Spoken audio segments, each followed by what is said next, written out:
एक तर पहिल्यांदा स्लीपरने प्रवास केला आणि यार स्लीपर कमी डीप फ्रीजरच जास्त वाटलं, थंडीने जिरवलीच. आता मी बसलोय हॉस्पेट जंक्शनला. हो, हीच ती ट्रेन जी आपल्याला सोडून हम्पीला जाईल.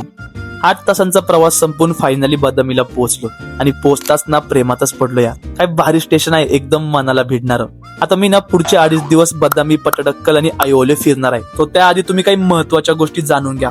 जसं जगायला अन्न, वस्त्र, निवारा लागतो ना, तसंच बदामी फिरायला पण 3 गोष्टी लागतात: अन्न, फिरणं आणि निवारा. स्टेचे पर्याय थोडे कमी आहेत, आधीच बुकिंग करून या. फिरायचं ठरलं ना, बदामी लोकलने फिरा आणि बाकीचं थोडं लांबच आहे. ग्रुपमध्ये असेल तर रिक्षा, नाही तर आपलं बेस्ट ऑप्शन म्हणजे बाईक. मज्जा येते खूप. आणि सर्वात महत्वाचं म्हणजे खाणं. यार बाहेरच्या राज्यात ना आपल्यासारखं जेवण मिळतच नाही, खरं बोलतात. पण ना बदामी बस स्टँड जवळच ना सोलापूरचा मराठी माणूस भेटला, जो इथं हॉटेल चालवतो भाई. आपलं महाराष्ट्रीयन एकदम भारी मस्त घरगुती जेवण, एकदम मज्जाच मज्जा येते यार. खरं सांगू का, ज्यावेळेस बाहेरच्या राज्यात आपला मराठी माणूस मिळतो ना, मग बाहेरचं राज्य पण ना आपलंच वाटायला लागतं.